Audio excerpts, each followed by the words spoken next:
자신에게 익숙한 습관적인 태도나 방법을 고수한다.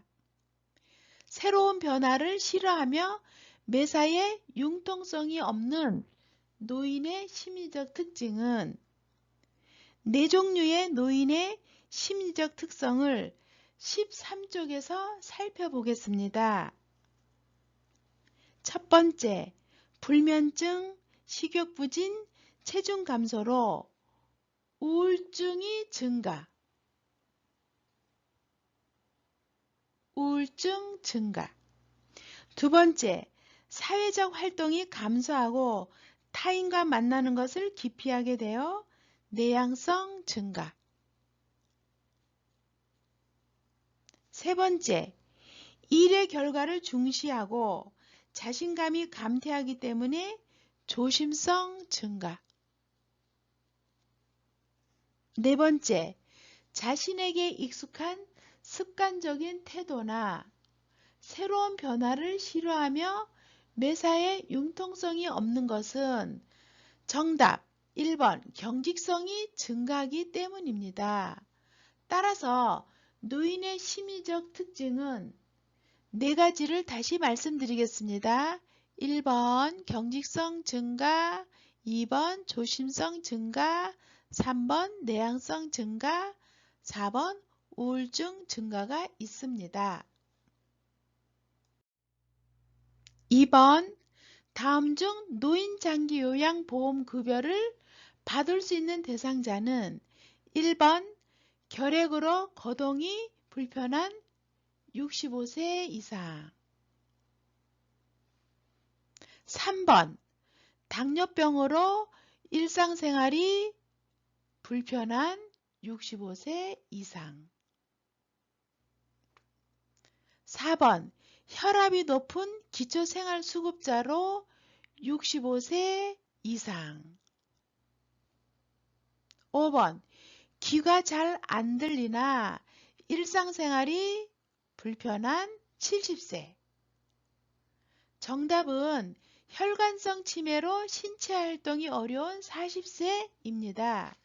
이것은 책 34쪽을 제가 살펴보겠습니다. 장기요양급여 대상자는 65세 이상인 자 또는 65세 미만이지만 노인성 질병을 가진 자, 거동이 불편하거나 치매 등으로 인지가 저하되어 6개월 이상의 기간 동안 혼자서 일상생활을 수행하기 어려운 사람이 노인장기요양보험급여를 받을 수 있는 대상자입니다.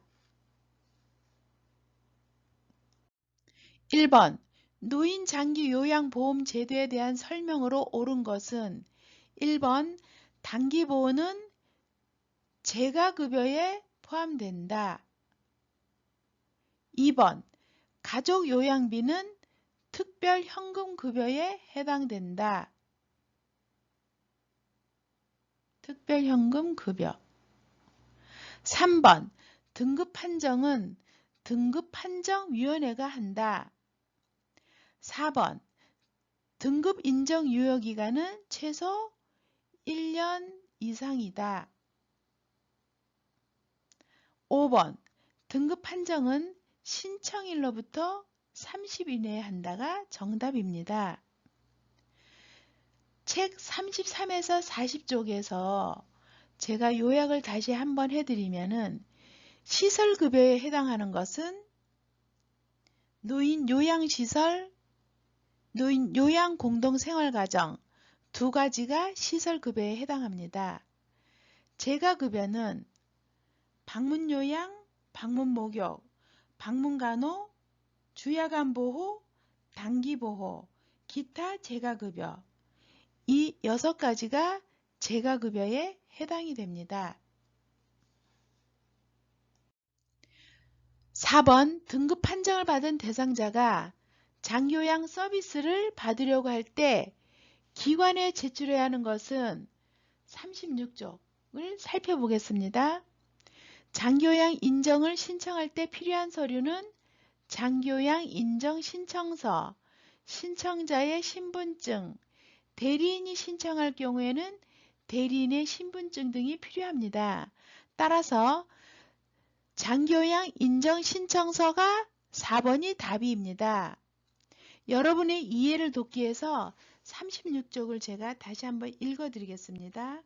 장교양 인정신청은 65세 이상 노인 또는 65세 미만 노인성 질환 대상자가 공단에 의사 또는 한의사가 발급하는 소견서를 첨부하여 장교양 인정신청서를 제출한다고 되어 있습니다.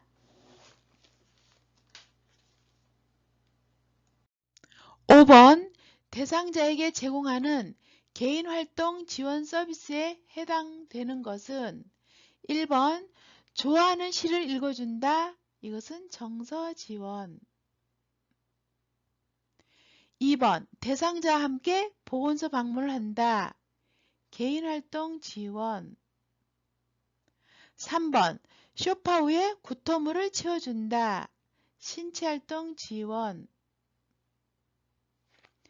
4번 이불 침구류를 세탁 후 장롱에 정리해준다. 이것은 시설환경 관리 서비스. 5번 대상자가 앉았다 일어서는 행동을 도와준다. 이것은 신체활동 지원. 따라서 2번 대상자와 함께 보건소 방문을 한다는 개인활동 지원 서비스입니다. 책 50쪽을 다시 한번 제가 요약해 드리겠습니다. 노인장기요양보험 표준 서비스 분류는 신체활동 지원 서비스, 일상생활 지원 서비스, 개인활동 지원 서비스, 정서지원 서비스, 방문 목욕 서비스, 기능회복 훈련 서비스, 치매관리 지원 서비스, 응급 서비스, 시설환경관리 서비스, 간호처치 서비스가 있습니다. 이 중에서 요양보호 업무가 제한되는 것, 요양보호사가 하지 않아야 되는 업무가 있습니다.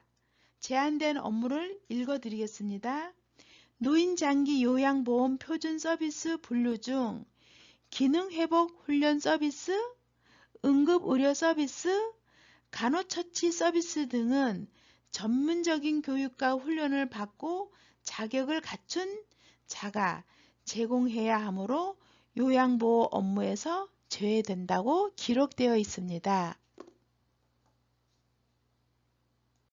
6번 요양보호 서비스 제공 시 요양보호사가 준수해야 할 사항으로 옳은 것은 1번 맥박과 호흡, 체온을 측정하여 기록한다. 맥박과 체온은 의료행위입니다. 그래서 요양보호사는 맥박과 체온을 체크하지 않습니다. 2번 대상자의 생활방식을 대상자 중심으로 한다. 3번 대상자보다 보호자에게 필요한 서비스를 제공한다. 대상자에게 필요한 서비스를 제공한다. 4번 필요한 경우 대상자의 모든 개인정보를 타 기관에 제공한다. 타 기관에 제공하는 것이 아니라 요양보호사는 비밀 누설을 하면 안 됩니다. 5번 대상자가 인지 능력이 없는 경우 서비스 제공 전에 보호자 동의를 얻는다. 따라서 답은 5번입니다. 60쪽을 다시 한번 요약해 드리겠습니다. 요양보호 서비스 제공 원칙은 대상자 개인의 삶을 존중하며 본인 및 가족들로부터 대상자의 성격, 습관, 선호하는 서비스 등을 서비스 제공 개시 전에 반드시 확인하여 특별히 싫어하는 행동은 하지 않는다라고 기록되어 있습니다.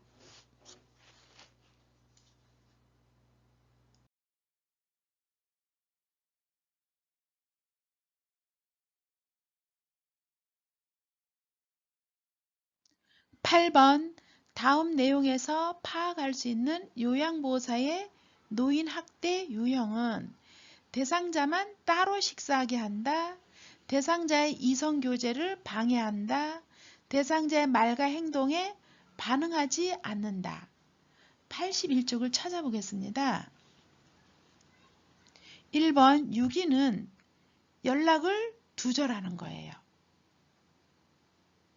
그 다음에 낯선 장소에 버리는 거. 2번 방임은 필요한 틀니, 돋보기, 휠체어 등을 제공하지 않는 게 방임입니다. 신체적 학대는 집 밖으로 나가지 못하고 침대 등에 묶어두는 거.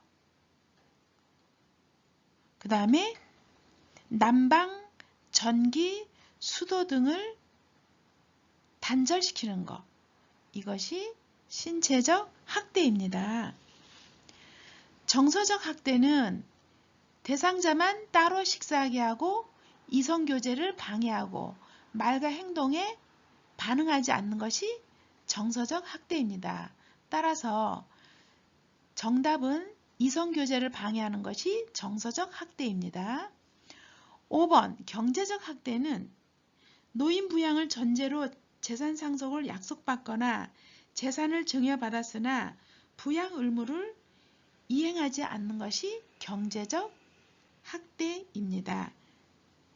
따라서 정답은 4번입니다.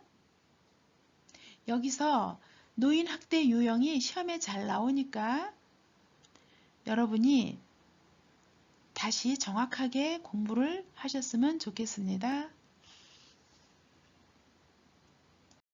9번 제가 방문 시 대상자의 피부와 머리에 상처가 나고 출혈 흔적이 있는 경우 요양보호사의 대처 방법으로 옳은 것은 86쪽을 찾아보겠습니다. 우리가 제가 방문을 하였을 때 환자가 매맞은 자국이나 출혈 흔적이 있을 경우에는 노인보호 전문기관에 신고해야 됩니다. 특히 요양보호사는 노인 학대를 알게 되었을 경우 신고할 것을 의무화하고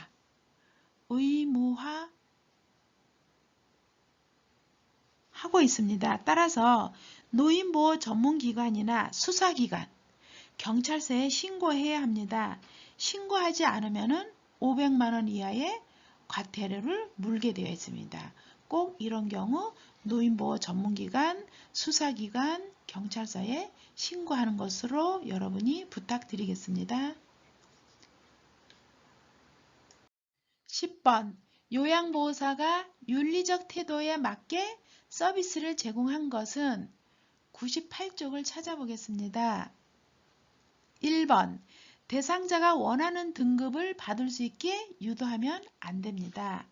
요양보호사는 등급 판정이나 장기요양 인정 신청을 유도하면 안 되고 복지용구 판매나 대여하는 것을 알선하면 안 됩니다. 2번 친근한 관계를 유지하기 위해 유아어, 명령어, 반말을 사용하면 안 됩니다. 3번 장교양 1등급 대상자만 선별하여 서비스를 제공하면 안 됩니다. 우리 요양보호사 선생님들은 환자를 차별해서는 안 됩니다. 4번 동료 요양보호사에게 근무를 대신해달라고 부탁하면 안 됩니다. 본인이 꼭 해야 됩니다.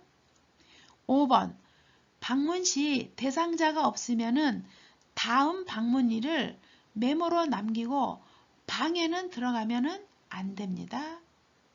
따라서 요양보호사가 윤리적 태도에 맞게 서비스를 제공하는 것은 5번 방문 시 대상자가 없으면 다음 방문일을 메모로 남기고 방에는 들어가면 안 됩니다가 맞습니다.